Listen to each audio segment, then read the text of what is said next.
कोई भी संस्था का, किसी भी इंस्टीट्यूशन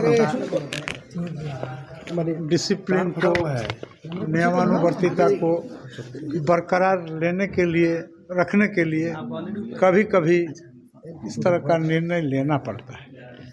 और इस तरह का निर्णय जिनके विरुद्ध लिया गया उनके भी हित में है और संस्था के भी हित में है।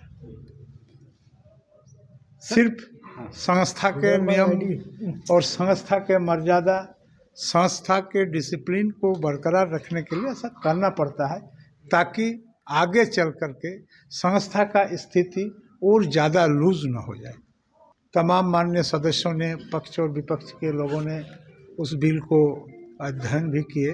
अध्ययन करने के बाद जिनको जहाँ तक उचित समझ में आया उन्होंने अपना संशोधन का प्रस्ताव प्रस्तुत किए और मेरा काम था उनके संशोधनों पर उनको चर्चा कराना।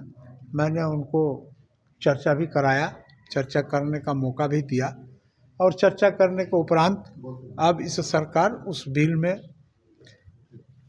अगर ज़रूरत पड़े तो यथा संशोधित के रूप में या संशोधन के रूप में या जिस स्वरूप में वो बिल को उपस्थापित किए थे उसी स्वरूप में राजहित में इसको कानून के रूप में पेश करेंगे। Giridih is a small place and we have like very less facilities in terms of education and this kind of infrastructure. It came to our mind that basically there should be good opportunities for the students of Giridih, those who are leaving the town and going outside for studies, their higher studies and their education.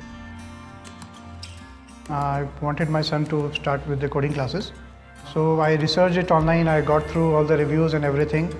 Then I got in touch with the White Hat representatives and I was very happy with the progress and all how he was doing. So then I thought that why not to implement it in our school so that all the students are able to learn this thing. I started coding because we can make our thoughts real. We can interact with the computer. White Hat Junior is helping me to create a web browser. And I think on this part, White Hat is actually leading, on this coding platform.